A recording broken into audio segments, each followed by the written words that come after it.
sometimes a challenge doesn't turn out in the way we expected.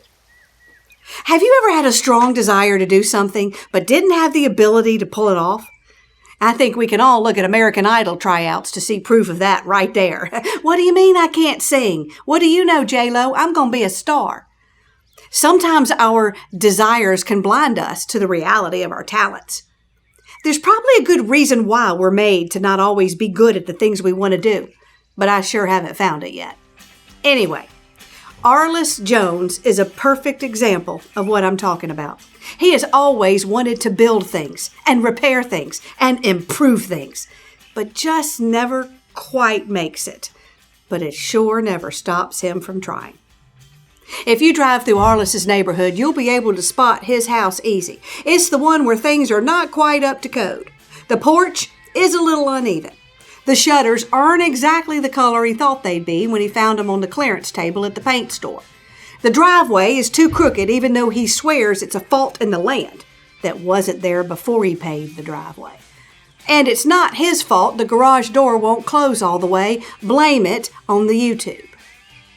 Arlis Jones has a weakness for power tools and fixing things. To him, it isn't a matter of the tool fitting the work, but making the work fit the tool. And Arlis is a genius at finding any reason to use a tool. Like when the Christmas tree branches were uneven. Arlis sawed off the offending branches, drilled new holes in the empty gaps, filled the holes with the sawed-off branches, used industrial-strength glue to hold it into place, and voila, problem solved.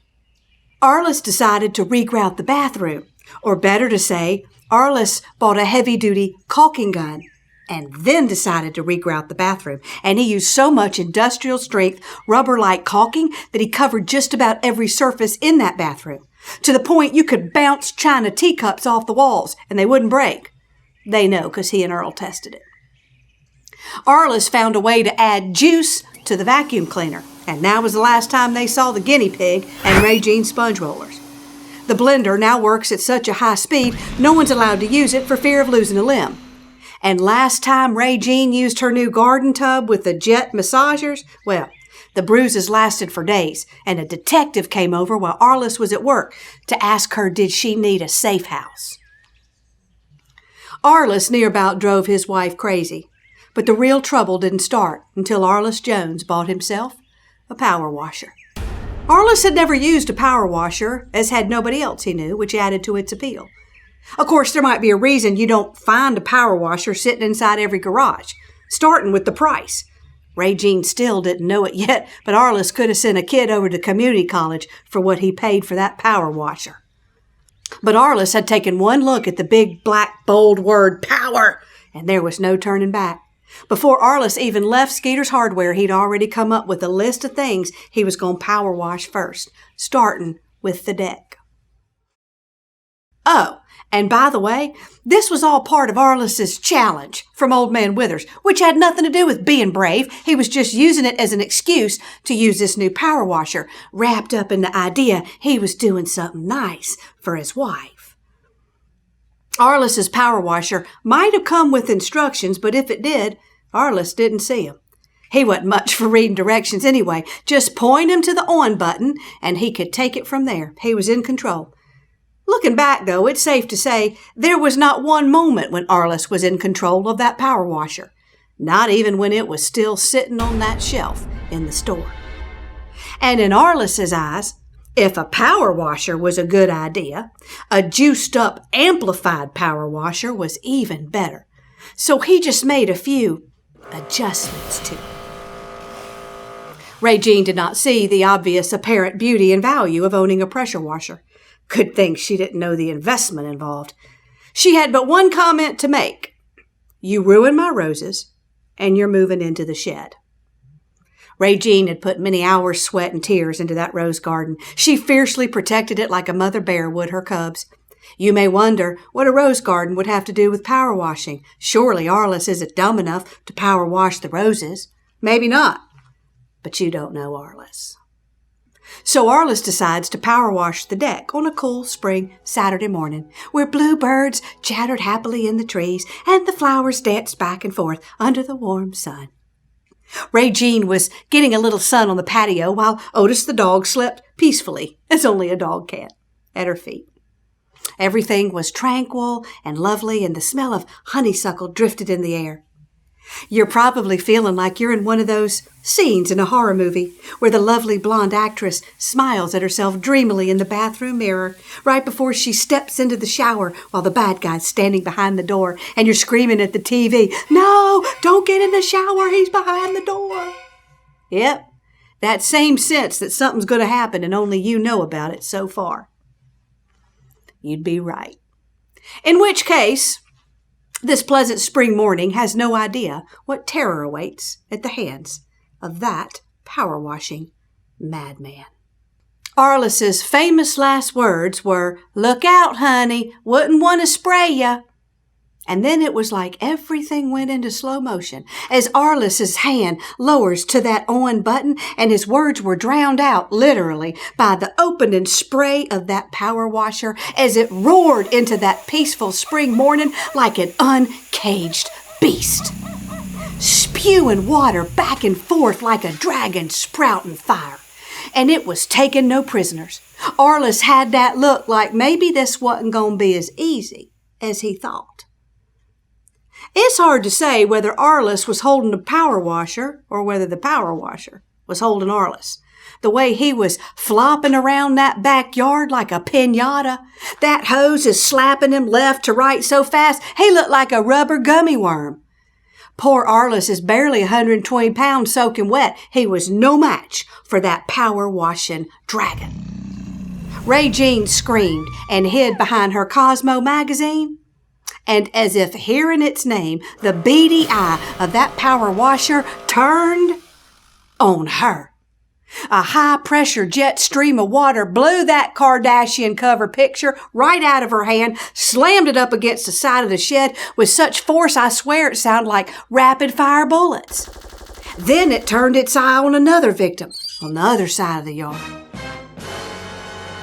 Poor Mildred Jenkins, the elderly lady from next door. Bless her heart, she was peeking over the fence to see what all the commotion was about when a blast of water shot her little hat with plastic roses on it clear off her head and into the next yard, and Mildred hit the dirt just like she's seen them do in the movies. Harvey Diggs picked the wrong moment to bring the mail over, that it ended up in his mailbox instead of Arlis's. Well, he just followed the sound of all the commotion to the backyard, thinking it was some kind of domestic violence issue, and he'd seen plenty of episodes of Hill Street Blues to know exactly how to handle this situation. He called out to Arlis to lay down his weapon, and that angry power washer turned its head and set his eyes on Harvey Diggs, who opened his mouth wide in terror, and, well, let's just say that mail got delivered to who knows where. And that was the end of Harvey's hairpiece, which I think was now plastered to the side of Arlis's Buick, like backcountry roadkill. Oh, no need to act embarrassed, Harvey. We all know it was a toupee. It was only by the grace of God that Arlis and Harvey were able to wrestle that beast to the ground, while Ray Jean ran to turn off the water. The slain beast finally lay there limp on the grass while they all stood over it, panting heavily, half expecting it to come to life again. They were all quite surprised how much damage a tiny little pressure washer could do in such a short amount of time. Ray Jean looked at Arlis with that one eyebrow raised, like she knew he had done something the instructions hadn't called for. "What were you thinking, Arlis?" asked Mildred, whose every Friday morning hairdo was now flattened to one side of her head.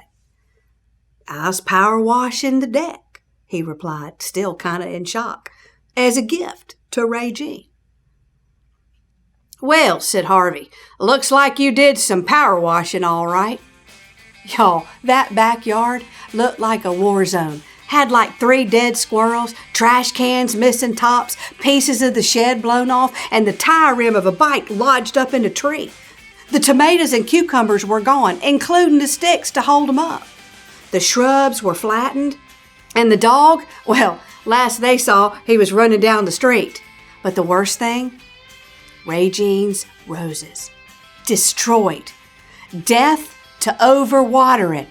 according to the landscape guy, which is what I call an understatement. Now Arlis has a bed in the shed, just him and his tools. He's had a lot of time to think out there and learn his lesson. And he's realized something very valuable. There must be a way to reduce the power on that washer. Maybe if he tweaked it just a little bit.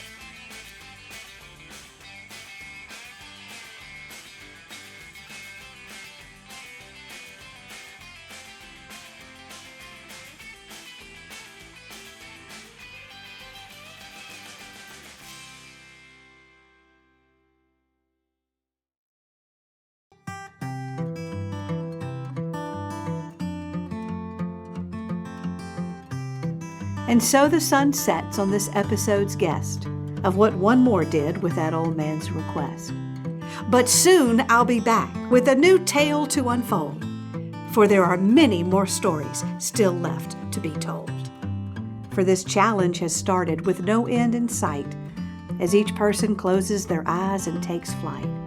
But until next time, maybe you'll find the chance to close your eyes and join in the dance.